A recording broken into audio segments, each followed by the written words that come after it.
Being back in Wisconsin is a great feeling, and that's really about it. Luke, going back to high school, you committed early, so you didn't get that recruiting time to build a relationship with Bud Williams. How quickly did things roll along for Marquette? Really well. As soon as I announced that I was going to come here, Coach Williams and I were in contact, and we got the ball rolling right away, and ever since then it's been really good. What do you think you can spend this year to get better? I'm going to treat it like a redshirt year because technically it is, technically it's not. But I'll be in the weight room all the time. I already started doing all that stuff. Got a lot of individual workouts that I'll be doing with coaches, and then also practicing with the team. So I'll be getting everything that the team is doing, and plus a little bit more with all the extra stuff. Anybody in particular on the Marquette team already kind of reach out to you, welcome you here? Dwayne Wilson was the first one. Me and him have played against each other for a number of years. So right as he heard, he texted me, and he said congrats and all that stuff, and we've been hanging out a lot with all the other freshmen and upperclassmen guys too. So. Dwayne's mentioned before how he would like to see more local guys going to Marquette, and with you and him and Burton, that's kind of like the future of this team.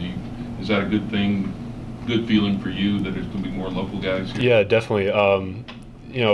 We all know how each other play, and instead of playing against each other, we can actually play with each other. And with all the great talent around this area, it'd be great to see that come together. It's got to be kind of awkward coming in. These guys are midway through the season, and all of a sudden a new face pops into their program. You guys welcomed you pretty well? Oh yeah, absolutely. From the first day I was here, it was with open arms. It's like I've been here for the whole semester already. It's that open, so it's really nice. Was it important for you to make this decision now, so you would be eligible to hit the court again in December, as opposed to missing that whole year? Was that an important part of your? Yeah, I talked with my family about everything, and we decided, why go through this whole year knowing that I was probably going to leave, instead of leaving right away and being able to play again next year. What did you take from the games you did play already? You have some of the experience under your belt. What did you take from that? What can you learn? Definitely, no, it's a lot faster game now at the next level.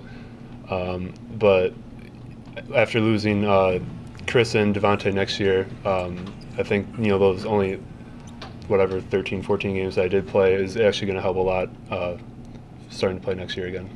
I do believe in Christmas. I don't know if I really believed in Santa Claus, but in my late 60s, right now, to have all of a sudden in January a late Christmas and have a youngster like that up here, he's obviously from a great family. I always look at big guys, and do they play the game because they're big, or do they love to play? And again, using Timmy as a reference, Timmy is very competitive in everything, video games to golf to swimming to ping pong. He really competes. I think Luke really loves basketball, and again, because there are no drills for size. You've heard all the cliches. He has such his arm length and his wingspan. Now we got to hang some meat on that frame and everything else, and certainly stay healthy. But yeah, he's to all of a sudden in January have a youngster like that join your team. And here's and not that this is of any interest to anybody, while he's sitting out and learning, what a great advantage for Devontae and Chris, and for him. First of all, those two guys don't have to, keep banging heads, and now he gets to play against grown men in a situation where he can really learn without a lot of pressure on him. And I thought last year one of the reasons the team played so well is because every day in practice we had two true fives that competed against each other. Devontae and Chris really pushed each other. Very few teams have that. Where now they're going to have to move around a little bit. In our league, there's not a lot of guys like Devontae and Chris. There's several guys like Luke, and I think it'll help both sides. So what a great, I mean, you couldn't ask for more as a coach or as a program. As you guys know, I mean, you guys probably know him way better than I do. He's just got a great smile, got a great handshake, looks you in the eye, and if he works like he did yesterday during the remainder of his career, he can, again, not to put pressure on him, he can be anything he wants to be.